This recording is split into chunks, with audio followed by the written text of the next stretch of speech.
Hi friends, এটা একটা video, ছোট্ট ভিডিও।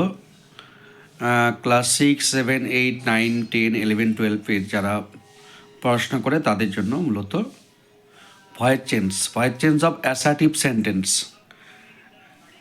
অ্যাক্টিভ ভয়েসে এবং প্যাসিভ ভয়েসে বাক্যের গঠনগুলো কী হবে সেটা এই ভিডিও দেখলে বোঝা যাবে। কেউ যদি টেন্স নাও জানে তবু কিন্তু অ্যাসার্টিভ সেন্টেন্স মানে সাধারণ বাক্যের ভয়েস চেঞ্জটা কী করে হবে সেটা এখানে দেখলেই এটা এই চার্টটা যদি, এই তালিকাটা যদি, এই ট্যাবেলটা যদি মুখস্থ রাখতে পারে, মনে রাখতে পারে, তাহলেই করতে পারবে।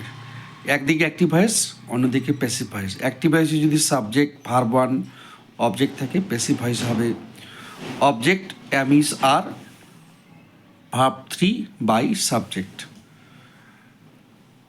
অ্যাক্টিভ ভয়েসে যদি subject, am, is, are plus ভার্বের সাথে আইএনজি অবজেক্ট থাকে, প্যাসিভ ভয়েসে কী হবে? Am, is, are, object, am, is, are, being, verb 3 by subject. 3 নম্বরে অ্যাক্টিভ ভয়েসে যদি সাবজেক্ট, হ্যাভ বা হ্যাজ এবং ভার্ব 3 এবং অবজেক্ট থাকে, প্যাসিভে কী হবে?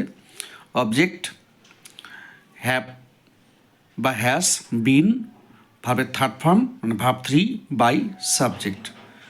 আবার একই জিনিস আমি নিচে একটু করালাম যে অনেক সময় সাবজেক্ট, ভার্ব, অবজেক্টের সঙ্গে আদার্সও থাকে, তো সেটা একটা ফর্ম দিলাম যে অ্যাক্টিভ ভয়েসে যদি সাবজেক্ট, ভার্ব, অবজেক্ট এবং আদার্স থাকে, প্যাসিভ হবে object, am, is, are, verb 3 others by subject. Active ভয়েসে যদি subject, am, is, are, verb, I N G সঙ্গে অবজেক্ট এবং আদার্স থাকে, প্যাসিভে হবে object, am, is, are, being, ভার্বের third form others by subject. Active ভয়েসে যদি সাবজেক্ট এবং have, has, verb 3 object, others থাকে, তাহলে কী হবে? প্যাসিভে হবে অবজেক্ট, হ্যাভ, হ্যাজ, বিন, ভার্বের third form others by subject. এভাবেই কেউ যদি মনে রাখতে পারে তাহলে অ্যাসার্টিভ সেন্টেন্স বা সাধারণ বাক্যের ভয়েস চেঞ্জটা খুব সহজ হয়ে যাবে।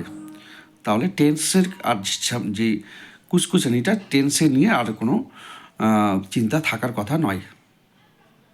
ভালো লাগলে, আমার এই ভিডিও ভালো লাগলে শেয়ার করে দেবেন ছাত্রছাত্রীদের উদ্দেশ্যে।